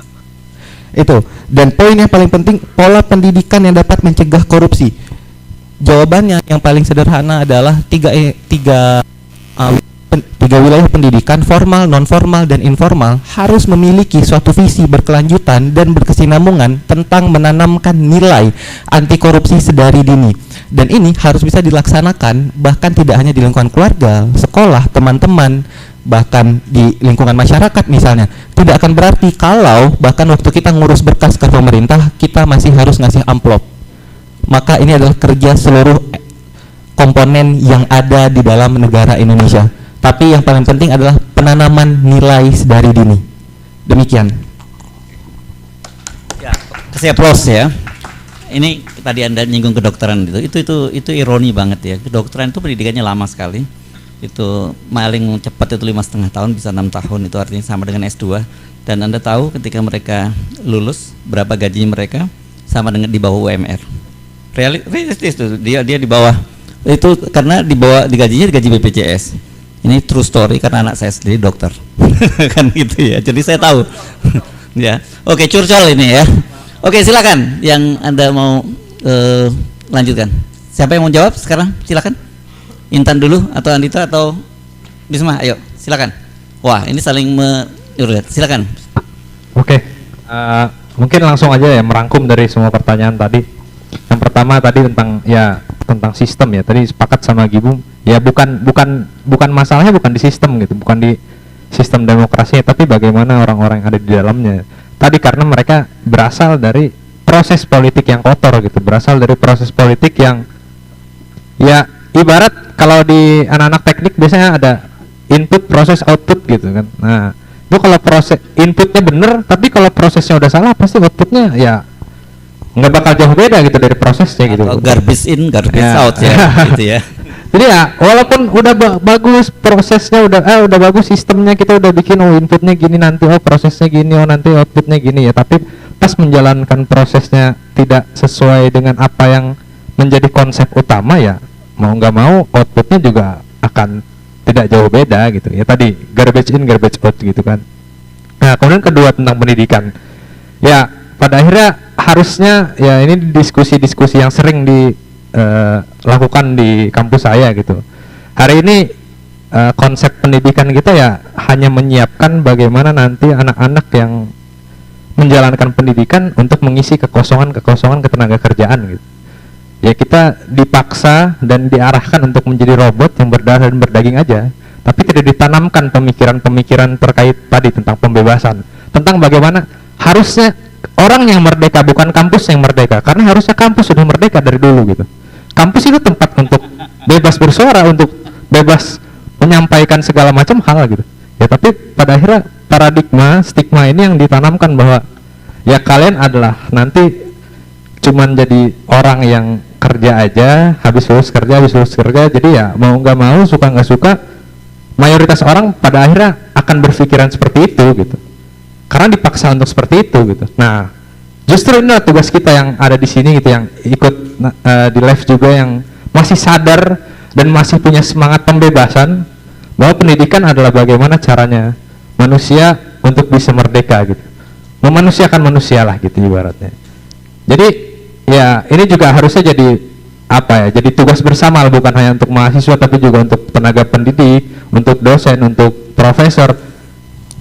Harusnya kita mencoba untuk selalu bersuara gitu, harusnya kita mencoba untuk menyuarakan seluruh daya dan upaya kita sesuai dengan keahlian kita gitu. Di saat dianggap tadi ada pertanyaan tentang mimbar akademik segala macam diberangus, ya gimana caranya kita bisa mencerdaskan kelompok yang ada di luar dari kampus kalau mimbar akademik, kalau kebebasan akademik itu diberangus gitu. Justru harusnya disitulah peran kita untuk mencoba mendobrak itu gitu, untuk mencoba melawan itu gitu. Karena ya mau nggak mau itu adalah tugas kita sebagai kaum yang dapat kesempatan lebih untuk belajar gitu kan. Gitu. Terus Anda pasti percaya mahasiswa itu bisa sebagai moral force gitu? Masih percaya, tapi kita bukan satu-satunya.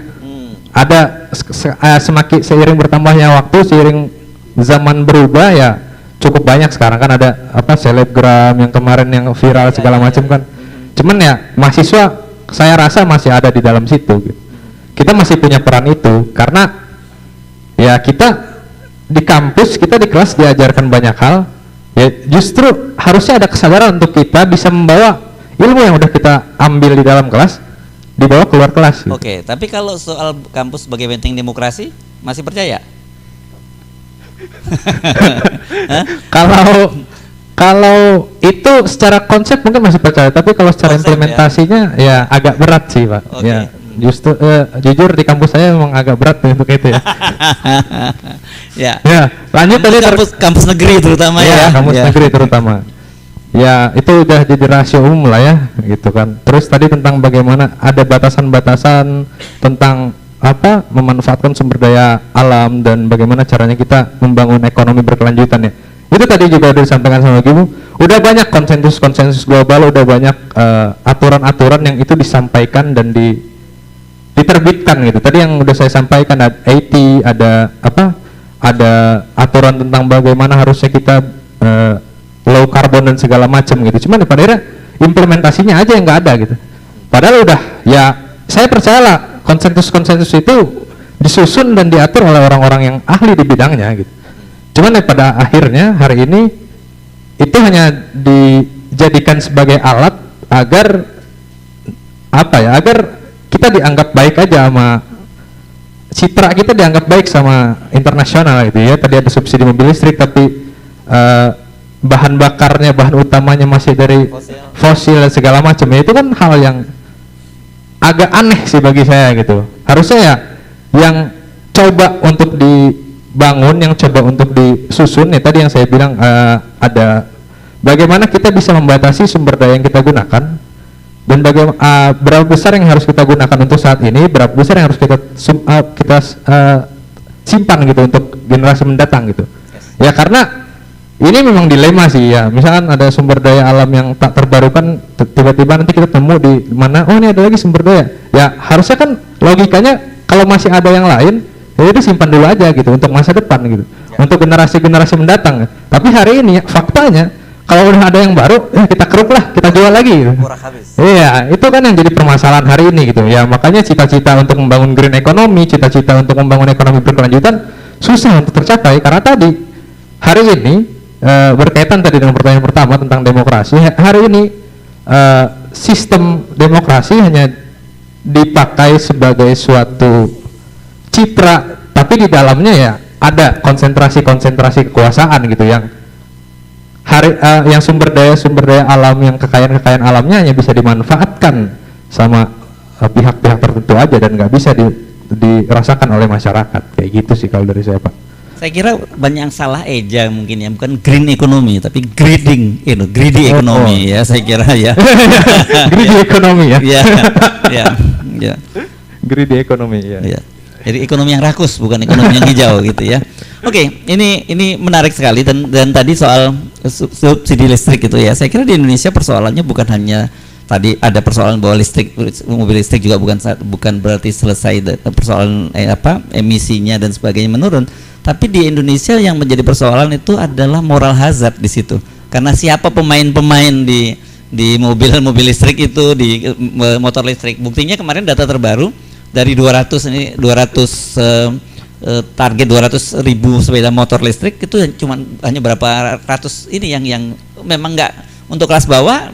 Motor listrik udah bukan jadi pilihan karena itu mahal kan. Sementara kalau untuk mobil ya itu buat mereka itu bukan mobil yang pertama, mobil kedua, ketiga, cuman untuk hobi gitu ya. Itu yang terjadi. Itu saya kira. Oke, silakan Intan. Oke, tadi pertanyaannya dan pendapat pandangan teman-teman cukup menarik dan sangat kritis ya. Dan mungkin jawaban dari pertanyaan-pertanyaan kalian sudah terwakilkan juga dari dibahas oleh rekan-rekan saya juga, oleh Haris, oleh Bisma, tentang pendidikan dan demokrasi serta bagaimana sih batasan kita untuk memanfaatkan SDA. Karena setuju dengan Gradiansyah itu tadi bagaimana kita sebenarnya kita tuh memanfaatkan sumber daya alam juga sama aja kita juga nantinya bakal mengeksploitasi kan gitu. Tapi bagaimana yang tadi udah disampaikan oleh Bisma itu kita harus mempresentasikan ini untuk jangka panjang sampai kapan gitu. Jadi jika ada sumber daya alam yang sudah ada atau yang baru nantinya itu kita akan pikirkan untuk kedepannya ya udah disimpan buat nanti gitu. Dan yang lamanya yang kita pakai dan dipergunakan sebaik mungkin.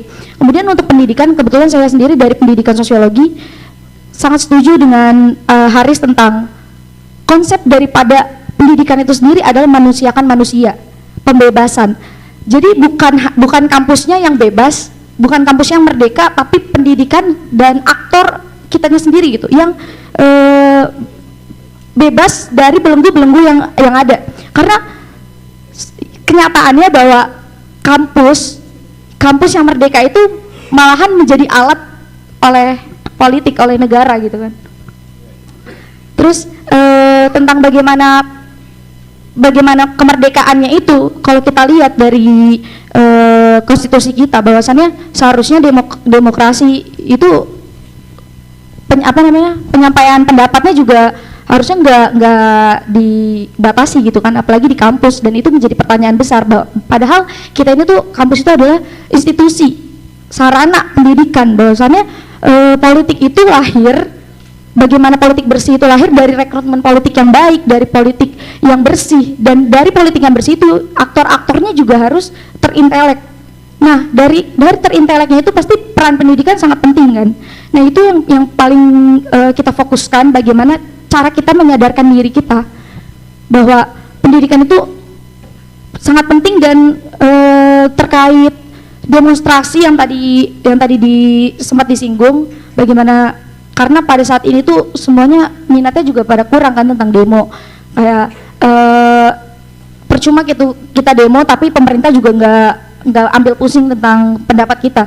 Nah karena sekarang ini ada teknologi gitu kan, kebanyakan mahasiswa sekarang, bukan mahasiswa juga sih, mungkin masyarakat umum, generasi kita, generasi Z itu menggunakan teknologi juga untuk demonstrasi secara teknologi. Misalkan di Twitter trending, karena kenyataannya aparat-aparat sekarang baru bertindak ketika viral.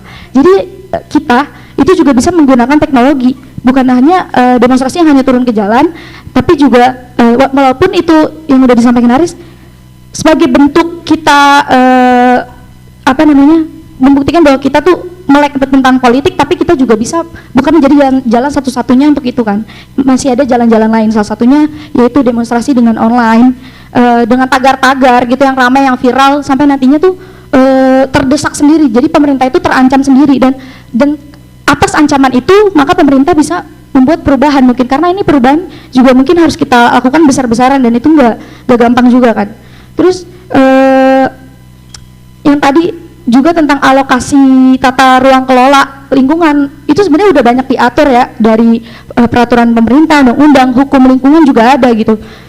Alih fungsi lahan juga sekarang banyak, dari pertanian menjadi jalanan gitu, bahkan perumahan kan udah banyak di perkotaan-perkotaan gitu. Dan itu yang menurut saya itu miris, padahal kan perkotaan itu sebenarnya pedesaan itu sebenarnya identik dengan penghijauan gitu. Kayak di mana lagi penghijauan ada selain di pedesaan itu. Justru malah memang sih sebenarnya pembangunan yang berkelanjutan itu rata pemerataan, tapi juga mengesampingkan efek daripada pembangunan itu sendiri. Padahal kayak industri-industri kita juga bergantung pada sumber daya alam kan. Kemudian tentang pendidikan yang meminimalisir tindak korupsi, itu setuju banget sama Aris. Dari 3 itu, formal, informal maupun non formal, itu formal benar kan ya? Formal, informal, non formal. Nah itu ketiga itu yang harus kita dasari ya, sadar akan pentingnya dari dini untuk tidak untuk korupsi gitu. Jadi enggak banget buat korupsi, karena pada praktiknya ya di kampus sendiri pun juga begitu gitu, yang dekat-dekat aja ya kan. Karena saya sendiri juga bukan mahasiswa aktif organisasi kampus BEM, karena saya tahu sendiri bagaimana oligarki itu sendiri kan di ya begitu. Kemudian seharusnya kita yang melek akan apa yang terjadi saat ini, itu yang menjadi bekal kita untuk bagaimana kita merubah sistem itu sendiri. Jadi bukan, saya sangat setuju dengan sistem kita demokratis, tapi sepertinya itu hanya hukum-hukum di atas kertas, karena pada implementasinya itu jauh sekali dengan demokratis. Lebih kepada bagaimana cara kita mengelola dan membalikan modal seperti ya udah kapitalisme gitu. Jadi sebenarnya saya tuh sempat mikir kalau sebenarnya negara kita ini kenapa sih nggak jadi negara kapitalis aja sekalian gitu, karena demokrasi kita tuh hanya sebatas di atas kertas, nggak diimplementasikan dengan baik. Aktor-aktor politik kita yang hanya elit-elit politik gitu yang menjalankan negara ini ya udah sesukanya, ya udah atas kepentingan dasar dia, tidak dengan secara global dengan kesejahteraan rakyat yang dimaksud pada undang-undang itu. Jadi sangat kosong gitu Pak. Oke. Terima kasih, kita plus ya buat Intan. Oke, itu selamat datang Bung Refli Harun, keren dan cadas. Say hi dulu pada mahasiswa ini. Silakan Andito. Baik, sebelumnya terima kasih Bung Refli Harun, selamat datang. Makai keren dan cadas dong, biasanya begitu. Sepakat tadi soal masalah konsep negara. Kalau saya lihat negara kita ini tuh haluan kiri sen kanan. Kiri enggak, kanan enggak gitu. Jadi ya, mama dong. malu-malu aja gitu. Oke. Berbicara kampus. Kampus itu seharusnya bisa menjadi ujung tombak dalam rangka untuk melahirkan konsep-konsep baru, hal-hal baru untuk proses berjalannya sebuah negara gitu tuh.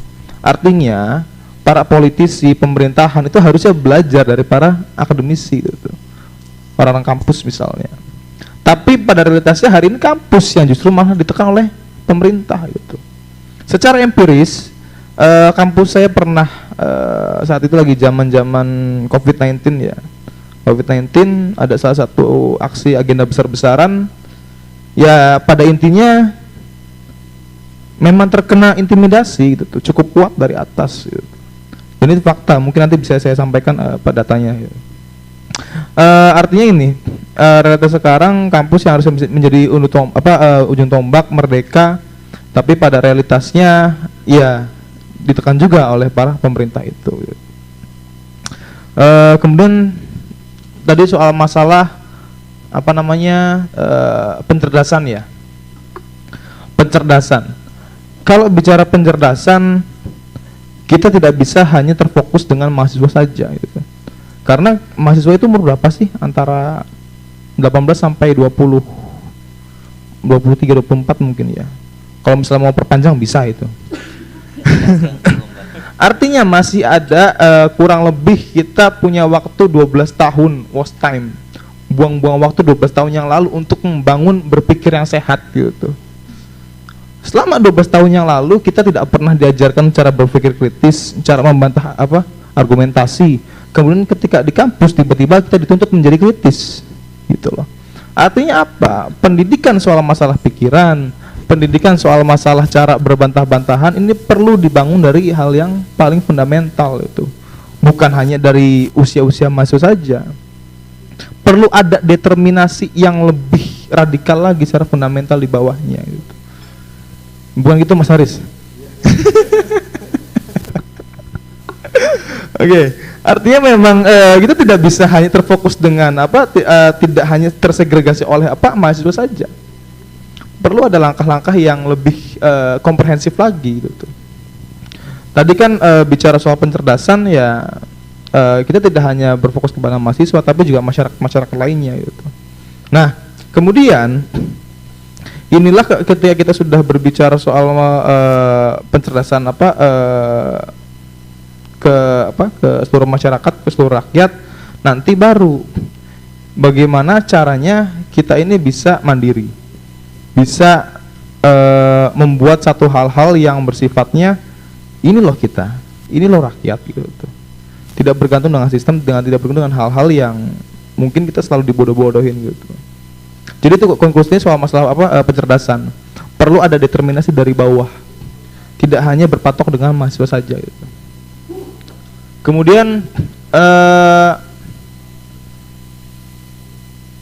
soal masalah tadi intimidasi ya, intimidasi dari kampus gitu. Nah, saya rasa kalau berbicara intimidasi perlu ada konsolidasi antara mahasiswa yang lain gitu. Kalau kita lihat siapa namanya yang dari Lampung tuh, itu kan karena adanya kesadaran dari masyarakat seluruh Indonesia, sehingga dia punya power untuk menahan apa yang menjadi hal intimidasi tersebut. Nah, tapi persoalannya adalah bagaimana ketika kita bisa menghadapi satu tembok raksasa, entah kampus maupun pemerintah, sedangkan secara horizontal para mahasiswa saja belum punya kesadaran gitu. Artinya untuk mengkonsolidasi ya kita harus sadarkan dulu nih, animonya dulu. Dan saya rasa persoalan di masing-masing kampus kita sama. Soal masalah kesadaran, kemauan, animo untuk membangun satu gerakan-gerakan perubahan gitu loh. Nah, kembali lagi solusi yang tadi. Kita perlu ada diskusi-diskusi yang sekiranya bisa menarik animo-animo dulu. Sekarang ya kalau misalnya ada para mahasiswa yang hobinya musik, hobinya motor dan lain-lain, kemudian tiba-tiba kita ajak demo, ya mental gitu kan. Nah, animo dulu tarik, bangun tentang apa kesadarannya dulu gitu. Tapi kemudian timbul pertanyaan baru, apakah selalu tentang demo? Ya saya pikir memang tidak juga. Demo itu hanya instrumen gitu loh.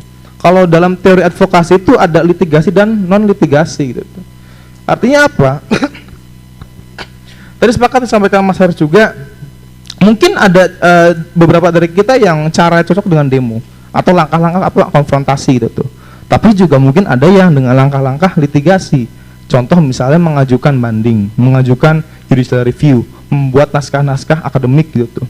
Saya rasa ini ya sah-sah saja. Ayo kita bergerak dengan masing-masing instrumen yang kita geluti gitu. Tapi yang jadi persoalan tadi kesadaran. Bagaimana kalau bagaimana mau ada perubahan kalau kesadaran saja belum punya gitu. Mungkin saya rasa itu kurang lebihnya. Terima kasih. Wassalamualaikum warahmatullahi wabarakatuh. Beri aplaus untuk Dito. Silakan Zola ya. Terima kasih. Oke, mungkin ini sudah saya rangkum juga ya dari pertanyaan mahasiswa tadi, itu memang sangat luar biasa ya, kritis sekali. Dan tadi juga sempat disinggung juga demokrasi ya, itu saya sangat setuju juga, padahal demokrasi kita ini sudah mengalami flow democration, cacat dalam demokrasi, dan itu polanya pun sama gitu, cacatan dalam demokrasi kita itu. Pertama, kurangnya tidak partisipatif, lalu substansialnya bermasalah, dan terakhir itu yang paling menohok ya, apalagi akhir-akhir ini beberapa tahun belakangan ini sering terjadi ya demo mahasiswa itu karena tiba-tiba sah saja Omnibus Law, RKUHP, dan yang kemarin tuh Ciptaker ya percuma, mahasiswa juga melakukan demonstrasi. Kemarin saya juga sempat ikut dan memang tidak sebanyak saat 98 demonstrasinya itu. Ya, berarti di sini memang benar tadi kata rekan saya Intan bahwa teknologi juga bisa menjadi alat demonstrasi, dan itu juga mempengaruhi bahwa banyak yang lelah dari mahasiswa. Tapi dari kata lelah itu bukan berarti diam, membisu, membatu, tetapi kita mencoba melawan dengan cara kami gitu. Dengan cara apa ya, memviralkan itu, dan terbukti efektif cara-cara tersebut itu ya. Dari kasusnya kemarin Ferdi Sambo, lalu Bima Alun, Rafael Alun, terus sampai ini pencucian uang 349 triliun itu karena viral, itu efektif. Saya kira di situ bahwa kontrol masyarakat itu terus berlangsung meskipun banyak legitimasi yang saya kira itu represif terhadap masyarakat. Lalu tadi disinggung juga soal ya pendidikan juga ya. Pendidikan, orang tua kita pasti berharap pendidikan itu menjadi sebuah investasi dana yang kelak mungkin harus kita kembalikan gitu. Jadi memang benar tadi kita itu diperuntukkan untuk bekerja sebagai robot yang memiliki daging ya.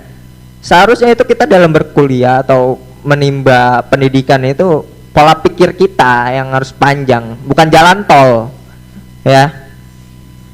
Dan soal tekanan dari kampus memang pasti ada saja tekanan ya, makanya itu dari adanya konsolidasi terkait isu publik, dan itu menjadi sangat sedikit. Apalagi saya rekan diskusi saya hanya ada 1 sampai 2 orang saja gitu, dan berarti di sini banyak mahasiswa yang artifisial, apalagi dalam berorganisasi hanya ikut-ikutan, mereka hanya manut, tidak paham apa yang sedang dibicarakan ketika diskusi di lingkungan organisasi gitu. Lalu adanya penghambat eksploitasi, regulasi dan penghambat eksploitasi mungkin ya tadi. Dan ini juga memang didukung oleh PP, peraturan pemerintah nomor 23 tahun 2021 tentang proyek pembangunan nasional. Ya, proyek pembangunan nasional itu bisa langsung dijalankan tanpa didahuluinya tapal batas. Dan parahnya lagi itu mereka tidak perlu membayar iuran PNBP. Dan ini juga di saat yang sama juga terkait AMDAL, analisis dampak lingkungan. Banyak juga proyek yang tidak memperhatikan itu dan wajib kita pertanyakan AMDAL-nya untuk dampak lingkungan. Padahal itu logikanya AMDAL dulu baru proyek berjalan. Lalu tapal batas dulu baru proyek dijalankan, logikanya begitu. Ya kan? Soal pencerdasan ya, itu sempat disinggung juga tadi, korupsi pencerdasan ya. Memang perlu ini kami mahasiswa kita semua itu pencerdasan dalam korupsi, apalagi ikut sekolah tentang korupsi. Dan yang paling utama itu yang perlu disekolahkan itu bukan kita gitu pencerdasan, tapi mereka yang sudah ada di instansi pemerintahan itu yang perlu dicerdaskan itu mereka, bukan kita. Mungkin kita kan udah butuh sarapan kalau dengan mereka. Iya, kita tuh sudah dalam situasi yang seperti ini. Kita sudah merasakan bahwa korupsi itu impactnya tuh benar-benar parah gitu, apalagi terkait revisi undang-undang KPK yang banyak legitimasinya bermasalah. Padahal KPK sendiri itu pada awal-awal dibangun itu termasuk yang kuat dalam konteks represi strateginya dibandingkan seniornya itu ICEK tuh. Dan itu tentu diatur pada pasal 6 Undang-Undang nomor 30 2002 tentang KPTPK gitu. Ya. Padahal dalilnya saja itu peralatan negara, namun sekarang berubah menjadi alat dari lembaga instansi-instansi lainnya.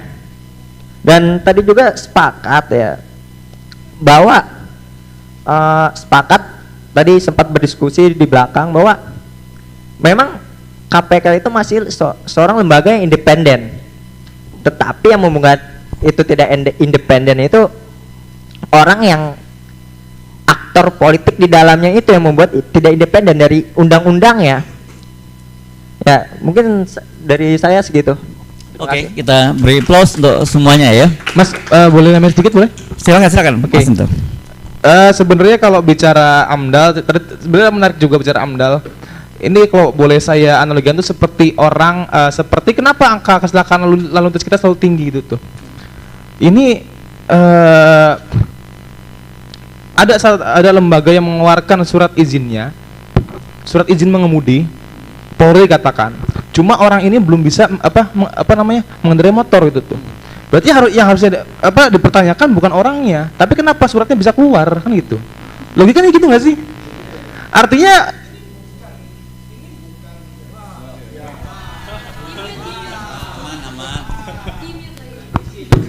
ini bukan persoalan masalah AMDAL, tapi kok bisa keluar gitu AMDALnya? Karena waktu itu pas di tempat saya di Majalengka itu ada eksploitasi batu kapur, batu kapur situ ada. Ketika ditanyain, kita ada kok izinnya, ada kok AMDALnya, tapi kok eksploitatif. Berarti yang jadi masalah itu bukan izinnya, tapi kenapa izinnya bisa keluar gitu tuh? Berarti kan ada tadi orang-orang yang memang mempunyai akses elektoral untuk melegitimasi hal-hal yang seharusnya berlawanan dengan hukum kan gitu. Kemudian kita kalau tadi bicara soal masalah sistem ya, kita kalau baca UUD 1945 tuh utopis banget gitu.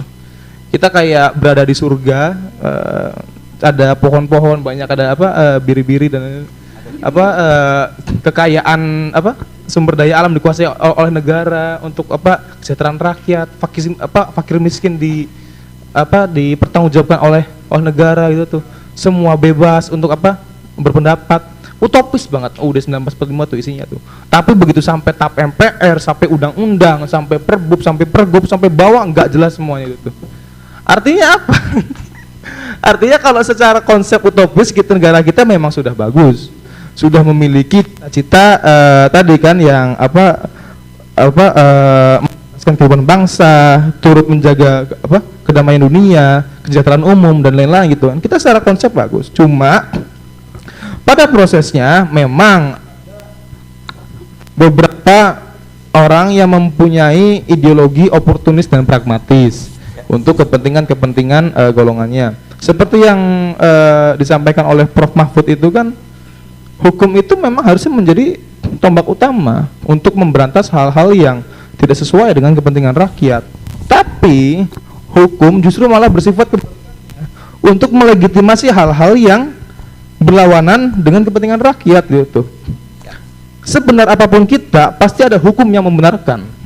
Sesalah apapun kita pasti ada pasal yang sebenar apapun kita ada pasal yang menyalahkan. Tapi sesalah apapun kita ada pasal juga yang membenarkan gitu loh.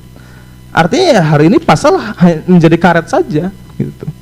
Timbullah perdebatan enggak menurut ini akhirnya hanya lingkaran saja gitu. Nah, kenapa akhir sistem yang buruk? Karena orang-orang yang buruk. Orang-orang yang melalui proses politik yang tidak sehat itu, mereka berkolusi-kolusi membuat sistem-sistem yang buruk juga gitu loh. Lahirlah sebuah lingkaran setan yang hanya muter situ saja gitu tuh. Mungkin kira-kira seperti itu tambahannya, Mas. Ya. Jadi tadi itu prinsip tadi ya, garbage in, garbage out ya. Kalau sistem yang masuk sampah semua ke sistem pemerintahan, yang keluar juga sampah. Karena itu saya selalu dalam berbagai konten saya selalu mengingatkan bahwa anak-anak muda sekarang itu tidak boleh ada pemikiran bahwa politik itu busuk, politik itu jahat. Ya. Karena kalau semua berpikir semacam itu akhirnya nanti politik kita akan diisi oleh orang-orang yang jahat gitu ya. Padahal sebenarnya kan politik itu tujuannya sebenarnya mulia kalau secara filosofinya ya. Memang di tangan orang yang jahat politik itu menjadi buruk, tetapi di tangan orang yang baik politik itu menjadi bermanfaat dan kemaslahatan umat itu. Saya kira itu yang kemaslahatan rakyat banyak, itu yang penting di kita mesti sepakati dulu ya. Saya cuman bercerita ada satu dialog yang sampai sekarang menurut saya berkesan tentang sistem yang tadi itu ya. Ini saya ceritanya dari khasanah pemikiran Islam gitu. Suatu hari Sayyidina Ali itu digugat loh anak muda-muda seperti Anda gini. Kenapa di zaman Abu Bakar, Umar dan Utsman itu kok negara kita bagus, ketika di bawah Anda kok tidak bagus? Kemudian jawabannya sederhana. Karena pada masa mereka itu khalifah itu rakyatnya seperti saya, dan pada saya menjadi khalifah rakyatnya seperti kamu. Kira-kira itu ya. Itu. Jadi mari kita perbaiki dengan mulai menularkan kebaikan di antara kita. Insya Allah kalau anak-anak muda, mahasiswa kita ini adalah orang-orang yang baik, insya Allah nanti akan muncul orang-orang yang baik juga. Jadi saya kira kesimpulannya supaya kekuasaan yang baik itu harus direbut oleh orang-orang yang baik pula ya. Dengan itu. Oke, terima kasih teman-teman untuk sharingnya hari ini, untuk kehadirannya hari ini. Dan saya dengan jujur dengan melihat berdiskusi dengan Anda hari ini dari berbagai kampus, dari berbagai daerah, saya punya harapan, saya punya kepercayaan bahwa Indonesia insya Allah akan jadi lebih baik lagi. Saya Hirsman Arif, sampai jumpa lagi. Wassalamualaikum warahmatullahi wabarakatuh. Oke, thank you. Ya. Yes. Oke, terima kasih Intan.